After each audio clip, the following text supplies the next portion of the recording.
Guys ഞാനിന്ന് വന്നിരിക്കുന്ന ഒരു ഇതിലാണ്. ഗൈസ് എനിക്ക് വല്ല യൂട്യൂബർ ആവണം, പ്ലേ ബട്ടൺ കിട്ടണം, അങ്ങനെയൊക്കെ ഉണ്ട്. പക്ഷെ നിങ്ങളതെനിക്ക് സാധിച്ചിരുന്നില്ല. ആ ഒരാഗ്രഹം അതൊന്ന് സാധിച്ചു തരണേ. പിന്നെ കമൻറ്റിൽ ഞാൻ കഴിഞ്ഞ ഷോർട്ടിൽ പറഞ്ഞായിരുന്നു ഇങ്ങനെ എൻ്റെ പേര് കണ്ടുപിടിച്ചാൽ എനിക്ക് തുമ്മലൊക്കെ കേട്ടോ. അതുകൊണ്ടാണ് എൻ്റെ ശബ്ദം ചിലപ്പോൾ വേറെ കേട്ടോ. അപ്പോൾ അതുകൊണ്ടാണ് എനിക്കിത്. അപ്പോൾ എല്ലാവരും എന്നെ സപ്പോർട്ട് ചെയ്യുക.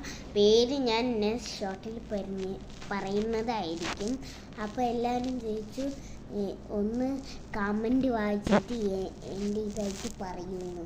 ഞാൻ പറയാം. ആരും അങ്ങനെ കമൻറ്റ് ചെയ്യില്ല, കൂടുതൽ 10 പേര് കൂടിപ്പോയോ. അപ്പോൾ എല്ലാവരും കമൻറ്റ് ചെയ്യുക, എല്ലാം ചെയ്യാൻ. ഈ കമൻറ്റ് ചെയ്ത് വേണം ഓരോ റിപ്ലൈ തരാൻ. നിങ്ങൾക്ക് റിപ്ലൈ എന്താണ് വേണ്ടത് അതെല്ലാം ഞാൻ തരുന്നതായിരിക്കും. അപ്പോൾ ബൈ.